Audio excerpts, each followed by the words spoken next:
Ne vazhdojmë të diskutojmë me shumë, si thua, pathos do të thoja, por doktor Ceko ja u ndërprem logjikën dhe argumentimin, ju kërkojmë ndjes sepse Jo, s'ka problem. Regjia grafikun 6, lutem investimin në Sazan, se do t'i rikthejmë dhe ati. Po, doktor Ceko, ju lutem. Më pëlqen edhe kjo pjesa e modelit që të kemi investimet tuaja dhe në pjesën e real estate. Nuk e shoh në një problematike, me një qikë zgjuarsi ne mund të kthejmë edhe në avantazhin tonë. Është një paralelisht me ngritjen e sektorëve tjerë, prap të mbajmë real estate-in, ka akoma hapësira, ka akoma mundësi. Vetëm përfitime kemi. Vetëm përfitime kemi. Edhe real estate-in nuk kemi pse ta mbajmë vetëm të apartamente, dhe ta diversifikojmë edhe në mënyra tjera, ka mënyra tjera bashkëpunimi. Unë do të thosha që dy modelet tjera për nxitjen e investimeve tuaja mund të jenë ato që quhen alianca strategjike, edhe partneriteti publik-privat, po me investimet huaja, dhe gjithashtu pjesa me mire vëndeve evropiane që e të Evropës perëndimore, të cilat janë sot atje ku janë, krijuan një model investimesh në ato që quhet Foreign Portfolio Investment. Jo FDI, po FPI. Foreign Portfolio Investment u zhvillu në Evropë sepse vëndet e Evropës perëndimore ndërtuan bursën. Dhe në shkoa jemi të vonuar për bursën e Tiranës. Jemi të vonuar për tregun e letrave me vlerë. Sepse është një mënyrë e mirë. Kërkon një parakusht tjetër, nuk duhet kemi 40% informalitet. Po, mirë, shumë dakord. Edhe korrupsioni është problematik. Ato shkojnë duke ndihmuar njëra tjetrën, sepse në momentin që ti s'ke bursë dhe nuk e përdor si instrument, po nuk ka presion për deklaruar. Nuk ka presion për deklaruar. Në momentin që ti e krijon dhe ai është si instrument aty dhe un kam nevojë për ta përdorur këtë instrument, atëherë automatikisht unë ka dhe kushtet për të regjistruar bursë.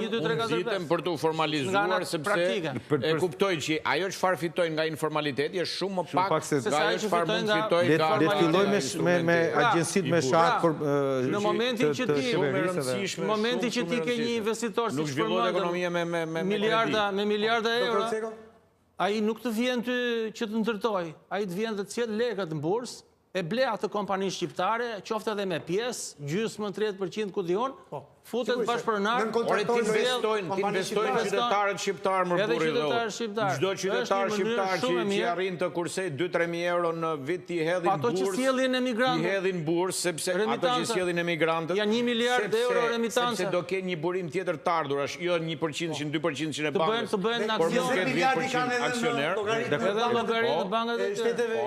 E para punës do bëhet aksioner, do ketë ca të ardhura më tepër. E dyta, ambasadori i produktit tim nëpër Shqipëri nuk do jem vetëm unë dhe agentët e mi, por do jenë gjithë aksionerët e produkteve tona.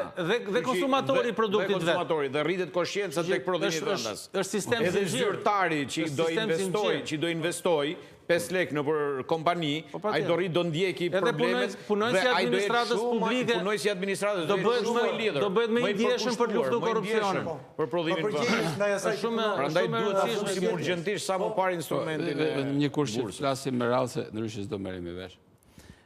Pse vinë gjithë këto kapitale, gjithë këto zotënit mëdhej të biznesit botror në Shqipëri? Magneti i Sazanit. E Ceko dhe jo, tha dhe shembullin e Kroacisë, Ronald. Unë e kam përjetuar pothuajse gjithë tranzicionin kroat, çek, po duke qenë se jam prezente edhe në Itali që i përzuni kroqerët Venecia. I qojnë Trieste se ju kisha armëjt hunë zaj shumë, ishte se u mbyt Venecia nga turizmi. Ne kemi filluar tani, dhe tani po kuptojmë sa keq i kemi bo vetës të 30 vjetë me shërnajnë e pa fund, me destabilitetin politik. Mjafton të kesh i qikë stabilitet, sepse të gjithë tjerat vinë. Pra, kjo është dëshmi e reale. Pse vinë Shqipëri? Sepse është një vend i ri dhe bosh. Prandaj vinë Shqipëri dhe dihet shumë mirë, qofse ne do vazhdojmë trendin e qetësisë, e administrimit qetë vendit, këtu do bëhet njësoj si gjitha vendet e tjera të botë. Do rritet vlera e çdo gjë do rritet. Do zhvillohet në gjitha anët, infrastruktura, do vinë kompani tjera. Po këtë situatë që ka Shqipëria, tani unë e kam përjetuar në Çeki, sepse po hyn kapitali i madh, atje ishte një diskutim i madh mediatik, social, politik, që po na blejnë, po na glabrojnë, po na ngjelet asgjë. Dhe cila ishte vendimarrja çeke? Unë mendoj se shumë e zgjuar ka qenë.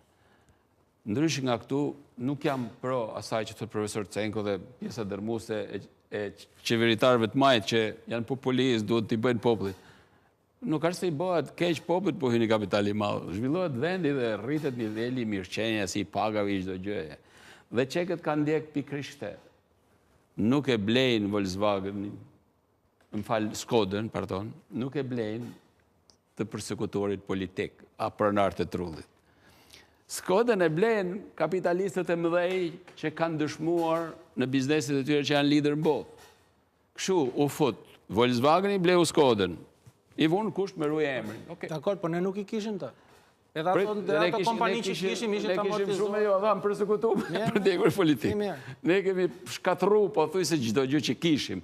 Ne që ki jashtë zakonisht shumë pak është shkatruar nga pasuria që kishte krijuar brez bas brezi ai popull. E ka privatizuar, e ka bëj eficiente çdo gjë. Dhe sot, edhe në bujësi për shkosh, çdo pllë me tokës është e bjerë. Turizmi lulzon, janë 20-25 milion turista në vit, lulzon turizmi, por i lidhur ngushtësisht me gjithë sektorët e jetës, të ekonomisë që janë zhvilluar paralelisht. Realisht, nëse nuk i zhvillojmë të gjithë sektorët, rrezikojmë seriozisht bëhemi një popull kamarierësh, banakierësh, lëvanderish, roje parkingjesh. Kjo është reale, nëse ne nuk zhvillojmë gjithë sektorët. Nëse zhvillojmë gjithë sektorët, që, turizmin na shërbesi si magnet për të rrequr gjithë sektorët dhe mbi gjitha industria, pastaj është ajo që i vjen nga paunë, sepse është industria që përpunon lëndët e para, prodhimet e tuaja, gjithë shkaje e vjen në shërbim të turizmit. Po nëse flasim për turizmin, që po themi ne i kemi Venesin me 35 milion, no. Pra i përzuni, se si mbante dot. Themi 12 milion, shumë janë, se ishim zero ne. Po Kroacia sa ka?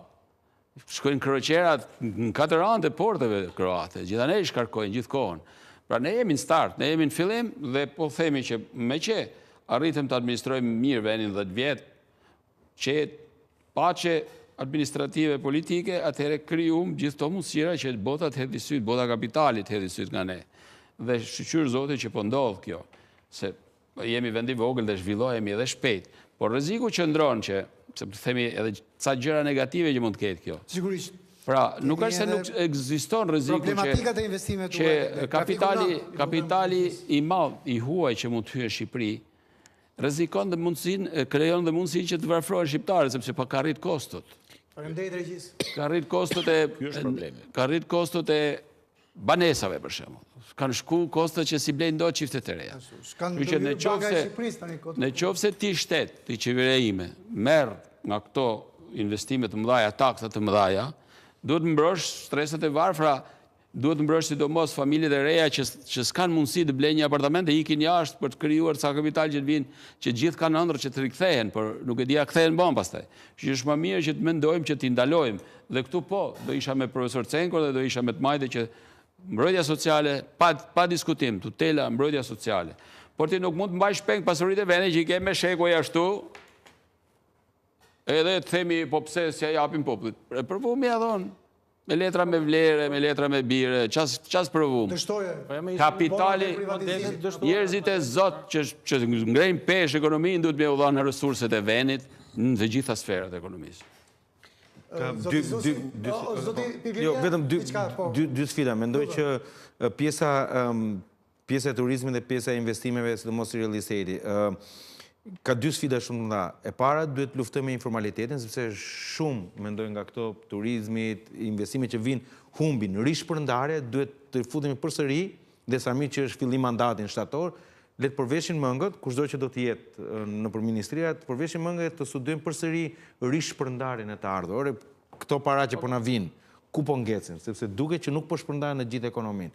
Dhe nga ana tjetër kërkon guxim që të merren ca reforma fiskale të rëndësishme për të lecuar barën e strehimit.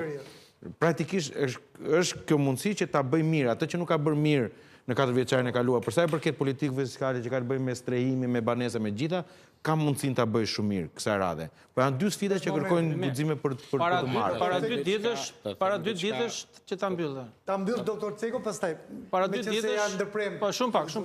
para 2 ditësh, kryeministri tha, unë do merren me ndërtimin, me turizmin dhe me inovacionin. Dhe nuk do të komentoj agjen e qeverisë kur të vita shikojnë. Ka praktika ndërkombëtare në vende të përgjegjshme, paksa për ta vazhduar këtu dhe pastaj do kaloj në pikën që doja të thoja, ku shitja e pasurive unikale, pavarësisht se ato janë pronë private në një moment caktuar, por përsa kohë ajo konsiderohet pasuri e pari përsëritshme, sepse në momentin që ti shet një copë Bregdetit, ajo është një pasuri e pari përsëritshme. Nuk është se shite i copë në mal edhe e bën edhe një herë tjetër. Këto shoqërohen pa diskutim me një lloj takse ekstra për të përfituar i gjithë komuniteti. Sepse vërtet ti e ke marrë në kuadër të ligjit 7501 apo ku diun se çfarë ke marrë. Në kuadër të një ligjit caktuar, por ti në fakt po përdor një pasuri e cila është atraksion kombëtar, nuk është thjesht një pronë e jotja, 5.000 metra, 10.000 metra, që ti bën çfarë të duash me të. Momentin që ti do ta zhvillosh, dhe ti po zhvillon një pronë, pavarësisht se është e jotja, por është atraksioni pari përsëritshëm kombëtar, pa diskutim duhet të ketë një përfitim edhe i gjithë komuniteti. Në Budva, më thoshte para 25 vitesh, një miku im kur shkova atje, ishte një hotel që bënte pak ndryshim nga të tjerët në Budva. Dhe i thash si ka mundësi, se ndërtesat e tjera ishin ndryshe, ky ishte diskit ndryshe. Ne tha kemi problem ujin këtu, tha. Në Budva ishe shumë problemi mal uji. Dhe furnizimi për ujë dhe investimi për ujësjellësin ishe shumë i madh. Dhe kur një investitor rus erdhi tha për të investuar, e kishte bler tokën, ja kishte bler privatëve, nuk ju dha leje pa bërë gjithë ujësjellësin. Solli ujë nga ku atje, solli realizoi gjithë ujësjellësin pa ju dha leja për të bërë atë. Pra, komuniteti vërtet hoqi dorë nga një atraksion i tij. Po përfitoj shumë. Por ama përfitoj në jetën e tij të përditshme. Çfarë dua të them me këtë? Me këtë dua të them që ne duhet kujdesemi jo vetëm për shifrat e investimeve. Ne duhet kujdesemi se si këto shifra shërbejnë për të përmirësuar jetën tonë. Rishpërndarja dhe të krijojmë një kohezion social, të krijojmë një jetë më të mirë për njerëzit tanë. Pra edhe momenti i rishpërndarjes së dur. Po nëse ka rishpërndarje të dur, nuk ka asnjë lloj vlere të bësh edhe 10 miliardë euro investime, edhe 30 miliardë euro investime, por në fakt qytetarët e tu, rezidentët e tu janë pak naqur dhe ato ikin dhe largohen. Nuk kanë vlerë 30, 40, 50 miliardë euro investime, në qoftë se ti nuk ke një shoqëri me njerëz të gjitha shtresave që bëjnë një shoqëri për të ndjerë, për të jetuar, për të vluar brenda vetes. Po prandaj është e rëndësishme rishpërndarja. Nuk mund kemi një shoqëri pa inxhinier mekanik, pa inxhinier elektrik, pa kimist, pa teknolog, pa kërkues, pa biolog, pa bioteknologji, pa gjitha ato gjëra të tjera të cila është vendi mangët. Pa njerëz që bëjnë art, pa njerëz që zhvillojnë artin, pa njerëz të cilët ruajnë identitetin ton, sepse do vi një moment, unë e kuptoj që të gjithë bota po shkon drejt një lloj kozmopolizmit, por të gjithë vendet e zhvilluara, ato më të zhvilluarat, po përpiqen që brenda kozmopolizmit të ruajnë atë ngjyrën e qatisë së vet, të ruajnë atë identitetin e vet. Para 20-30 vitesh më thoshte dikush në Gjermani, festa birës nuk bëjmë ato kostumet që dalin sot me ato pantallonat e shkurtra e tjera. Ishte kështu. Por sa më shumë janë zhvilluar, ato po i rikthejnë identitetin. Ama festa birës ka ngelur. Por ajo po i rrit më tepër. Po i rrit më tepër të ardhurat, po rrit më tepër të ardhurat e produsëve të birës. Pse? Sepse ajo po kthehet në një atraksion tashmë. Jo thjesht një vend ku shkohet për të pirë birë, por një vend kur ti shef edhe veshje të ndryshme tjetër. Pra shef kulturë traditë. Dhe ne duhet të përpiqemi maksimalisht që krahas gjithë këtyre investimeve të mëdha të kujdesemi shumë që të krijojmë një shoqëri me të gjitha ngjyrat, me të gjitha koloritet e saj. Një shoqëri, nuk jam as pak nostalgjik, por një shoqëri si ajo që i kishim para 9 vjetës, që i kishim të gjitha llojet e gjëra. Kishim edhe institutet, kishim edhe kërkushit shkencor, edhe teknikët, edhe teknologët, edhe racionalizatorët e inovatorë që i thonim në dikur, edhe artistët që punonin në krijimtari të lirë, që i prodhonin. Ishte një botë më vetë, pavarësisht se në varfëri ekstreme. Gjithë habitati. Dhe ne duhet të krijojmë këtë habitat. Duhet ta rikrijojmë këtë habitat. Doktor Ceko? Rishpërndarja e ardhurave është një mekanizëm shumë i mirë për të kriju një harmoni midis stresave është momenti të ekonomisë, po patjetër. Ne nuk kemi rishpërndarje të ardhurave. Ne kemi shpërndarje të ardhurave në Shqipëri. Në konceptin tamam fjalës rishpërndarje ne nuk është se kemi. Ju përmend industria e birës, u përmend Çekia. Qeveria çeke nuk e lejoi privatizimin e Budweiserit. E ka mbajtur pronë. Pronë e qeverisë së Republikës Çeke. Ama parat që vinë... Janë gjyq 20 vjetë gjyq. Për të mbrojtë markën. Parat që vinë, janë parat që shkojnë të fondi publik i investimeve. Që përfiton komuniteti. Përfiton gjithë komuniteti. Në që se marim Norvegjin. Një pjesë e mire fitimeve që vinë nga industria, nga energjetika e Norvegjis... Nga nafta që doli në detin e veriut. Shkon të fondi investimeve publike. Është më i madhi në botë. Që është më i madhi në botë. Arabë Sauditi që në... Po diskutojmë për gabime që kemi bërë, kuptimin sot çfarë mund të bëjmë. Ku është fondi investimeve? E para, nuk e mund kryeministri. Po ti gjaon të këtë përgjigje. E dyta, nuk mund të jetojmë me të shkuarën. S'kemi çfarë bërë, i kemi bërë ato gabime. Çfarë mund të bëjmë nga sot edhe në vijim? Çfarë mund të bëjmë me rishpërndarjen? Ti japim qytetarëve atë pronën që e mban shteti akoma. Shikosh, nuk e mirë ta përdorim.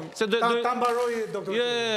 Qiko, ne ato prona që i kemi shpërndar, nuk ketë qatë i bërë. Ka dy mënyra për ta trajtuar ekonominë, ose të marrë stilolapsat.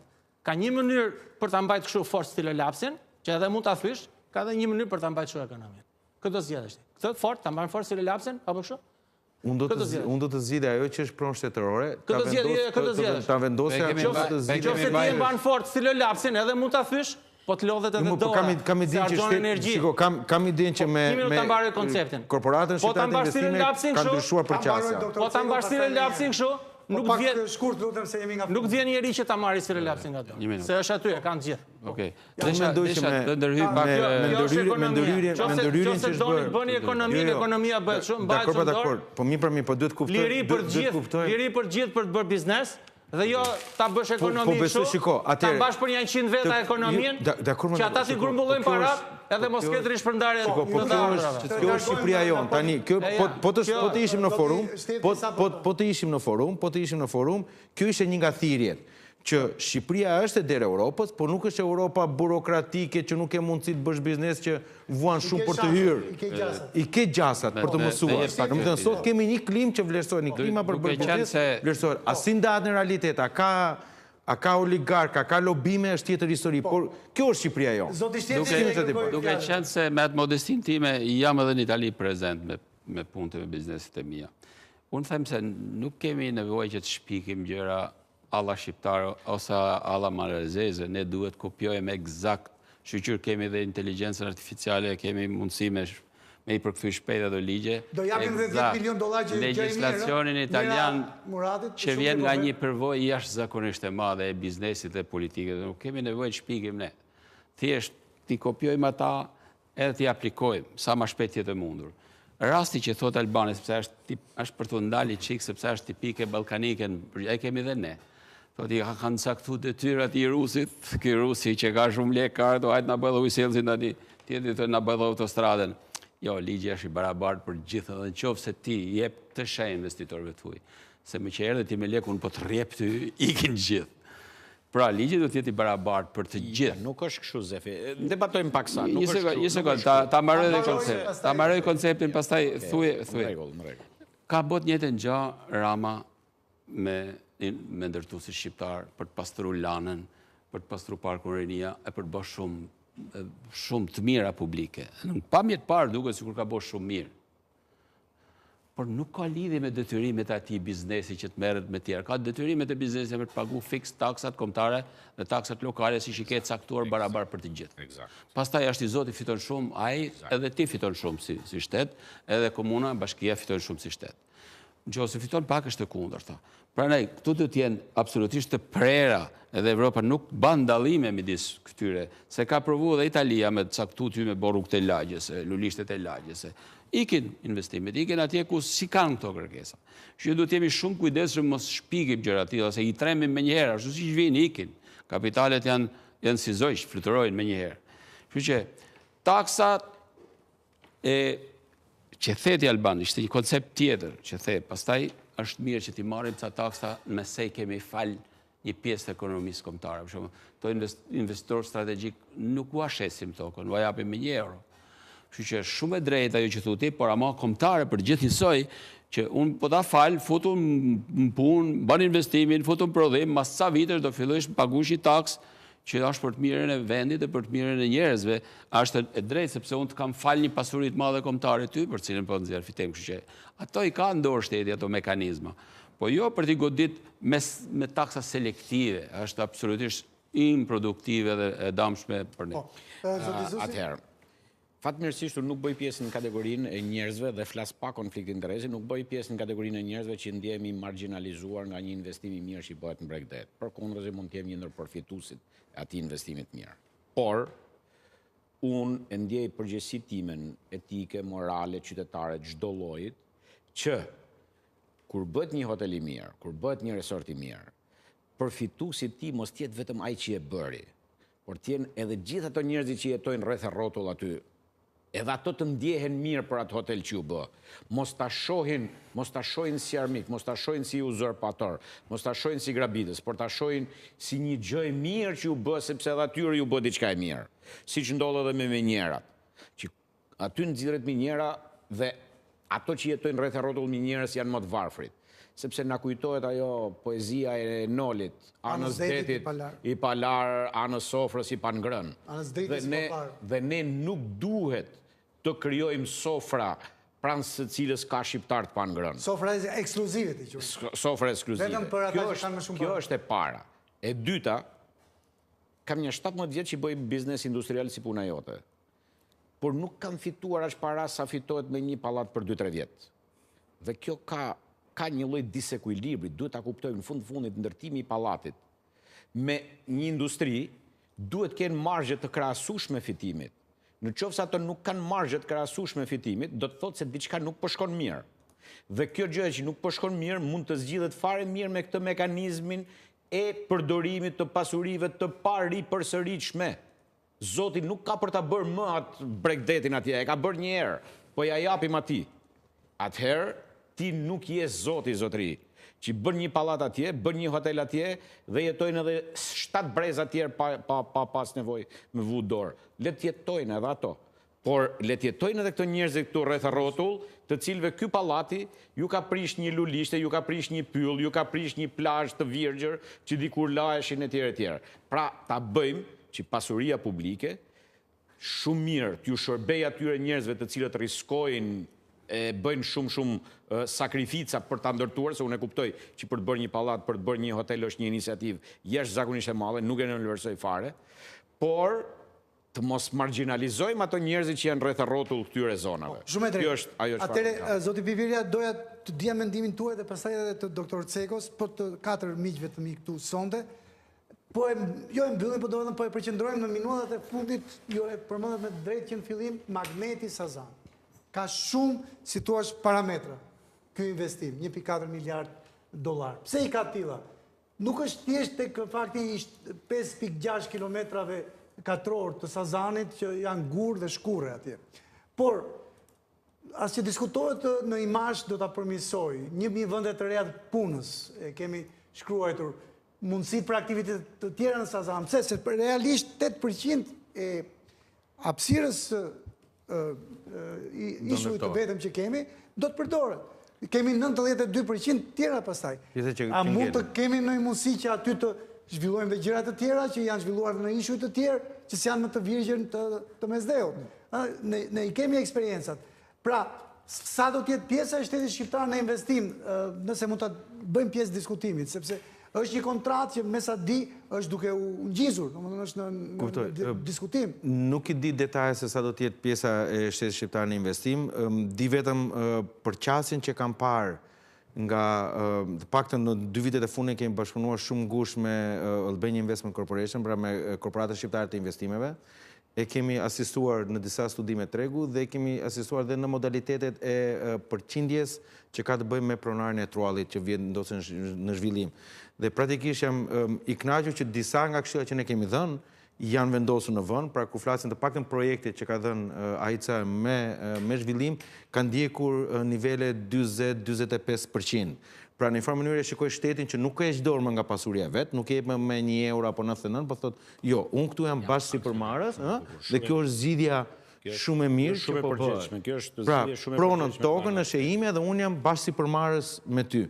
Mendoj që po shkon në këtë drejtim dhe projektet e tjera, nuk jam në dijen 100% të pjesës Sazani, por di që në filozofi është e njëjti kjo qasi, që shteti do të jetë bashkë sipërmarrës, pra do të ketë pjesën e vet në këtë projekt i cili do gjenerojë të ardhur afatgjar, pra nuk do ta lëshoj pjesën e pronësisë.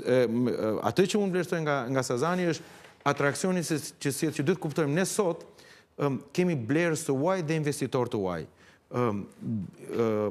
Investitori juaj nuk vjen me njëherë në një vend. Pra vjen në fillim si një qytetar që po kërkon një eksperiencë tjetër, po eksploron një vend, vjen si turist dhe duke ardhur, duke parë investimet e sigurta që ndodhin në këtë vend, atëherë vendos pse mos një pjesë biznesit tim ta rilokoj, qoftë në IT, qoftë në gjithë dimensionet e tjera. Dhe ajo që është për të vlerësuar, duke qenë se është një investim i fondit arab, po që përfaqësohet nga zoti Kushner, për mua ka një sinjal që këtu do të ketë qetësi dhe paqe për një kohë afatgjatë, sepse janë kapitale të mëdha financiare. Por në botën e sotme të luftrave, praktikisht unë këtë shikoj. Kam një vend të qetë në Shqipëri, pra do të ketë një investim, kam një vend të qetë në Shqipëri. Më pas, të gjitha aksesorët e tjerë, pjesa e Vlorës nuk duhet ta nënvlerësojmë. Aeroporti Vlorës është aeroporti me pistën më të gjatë në gjithë Ballkani Perëndimor. Pra, jemi duke thënë, sot Ballkani Perëndimor nesër, po themi në mars 2026, do të ketë një port hyrëse për fluturime ndërkontinentale. Ne dim vetë si shqiptar, kur duam të udhtojmë në Amerikë, që për arsye pune, biznesi familjare, vemi bredhim në aeroportet e Evropës. Por kjo është një magnet për gjithë Ballkani Perëndimor, nuk do shkojnë më, po do vinë Shqipëri për fluturuar. 2 minutat e fundit, 2 minuta do i marrun me dhunë me leje të regjisë dhe programacionit. Doktor Ceko, minutazhi juaj. Ju përmendët të faktin e pistës, tani avionët që janë të mëdhenj, ngjiten edhe më lart. Edhe në 30.000 metra mbi nivelin e detit, dhe kur ulen, nga që janë avion gjatë, duan pistë gjatë. Kjo është arsyeja, edhe kanë edhe shumë njerëz kapacitet. Kjo është, kur është ul për herë të parë B-52 në aeroportin e Rinasit në kohën e luftës Kosovë, u quajt sukses i madh, sepse ishte vetëm 2 kilometra pista e Rinasit. Edhe doli edhe në bar B-52. Pak shkurt, doktor Ceko, lutem. Duhet të kuptojmë një gjë, që nuk është se ka shumë detaje sa do mbaj shteti shqiptar apo jo, po ka një gjë shumë të rëndësishme. Ky investim është me afat, nuk është për gjithmonë. Pra i është dhënë për disa vite atit, jo për gjithë jetën. Aeroporti, po, jo. Dhe kjo është pjesë e rëndësishme, mirë, kjo është pjesë e rëndësishme e një qasje të se si e shikon qeveria jonë marrëdhënien me investime të kësaj natyre. Pozitive në gjykimin tuaj. Përveç asaj pjesës që çështja jo punësimi, investime ku diun. Tani ne kemi dhe një investim tjetër në Kuçovë, që aeroporti Kuçovës është bërë pjesë e një projekti shumë të madh natës, kështu që duhet parë dhe me çik lidhje me janë 2 aeroporte shumë afër njëra tjetrës, aq më tepër që kemi edhe një qasje të lëvizjes turistike në botë, përfshirë edhe Shtetet Bashkuara të Amerikës, që po i detyron këto linjat e fluturimeve ta shikojnë Shqipërinë jo thjesht si një tranzit, po ta shikojnë edhe si pjesë të destinacion të fluturimeve direkte. Unë mendoj që kjo pjesa që e lidh këtë tarifat e fluturimeve të koridoreve ajrore është një element që ne prapë duhet ulemi ta diskutojmë. Do të kemi rast në kuadër të investimeve të huaja, sepse thjesht vetëm për një tarif të vogël fluturimi apo koridori ajror ti shmang. Zoti Zusi, 3 sekondat e fundit për ju, dua ta mbyll me zotin Shtyp. Vëmendje tek ekonomia. Ekonomi në 2-3 vitet e ardhshme dhe zbatim i ligjit në përditshmërinë e jetës së çdo shqiptarit. Zoti Shtypti, 1.4, faleminderit zoti Zusi, 1.4 triliard asete të këtyre kompanive erdhën për një ditë në Tiranë në 17 maj. Gjykimi juaj përfundimtar në 1 minutë, lutem. Varet të ne sa të aftë do jemi që të përthithim sa më shumë nga ky kapital i madh që t'i afrojmë Serbisë, pse jo mos ta kalojmë. Sepse vendi është shumë atraktiv, ekonomia jonë ka potencialet pafund. Ne kemi pas këtë vend për qenë komunizëm, pastaj janë 30 vjet tjera s'bëm asgjë gjë. Kështu që nuk duhet ta kemi frikë hyrjen e kapitalit tuaj, mirë se të vi, thjesht duhet mbrojmë maksimum interesat tona pa e tremur kapitalin e huaj. Doktor Ceko, zoti Zusi, zoti Pipiria, zoti Shtefti, faleminderit që ishit me ne sonte në Ekopuls. Të nderuar teleshikues, ju faleminderit që na ndoqët, mirupafshim takimet e ardhshme.